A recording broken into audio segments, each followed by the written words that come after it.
L'objectif de mener les collaborateurs dans un tel cadre, d'abord, c'est toujours de leur faire découvrir un nouveau lieu dans Marseille.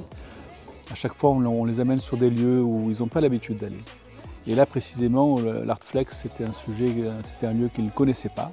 Marseille est très demandé en 2024, de par tous les événements, les Jeux Olympiques, les différents congrès nationaux qui se font à Marseille, parce que les Jeux Olympiques font aussi exploser le prix des locations et des hôtels à Paris. Donc ça n'a pas été évident de trouver une salle pour réunir désormais près de 260 collaborateurs, mais aussi dans des situations confortables. Et là précisément ici c'est le lieu idéal, tout le monde était confortablement assis, on a gardé quand même l'ensemble des collaborateurs près de 2 heures, plus de 2 heures assis sans pause.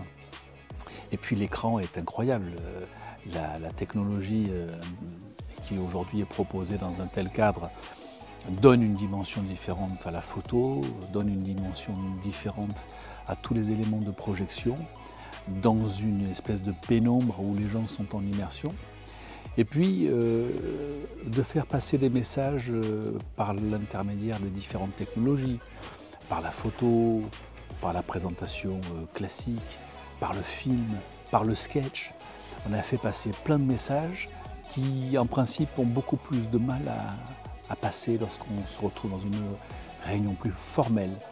Et comme on est dans une phase de transformation et qu'on essaie de transformer un secteur qui est très conservateur, la médecine du travail, il n'y a pas plus conservateur que la médecine du travail.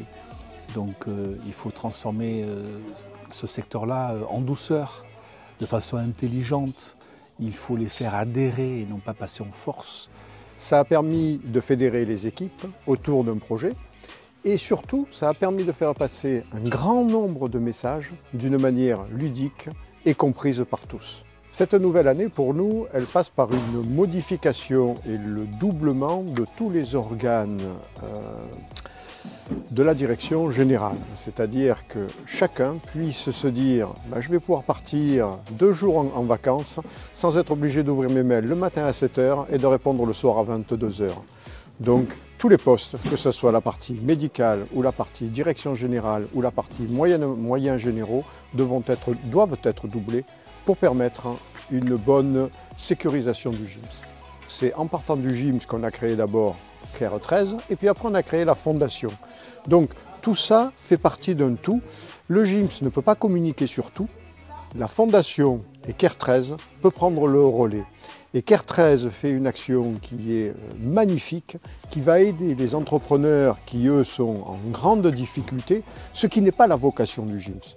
Donc là on a vraiment, au titre de ces 2 associations, quelque chose qui est complémentaire au GIMS et qui est surtout citoyen.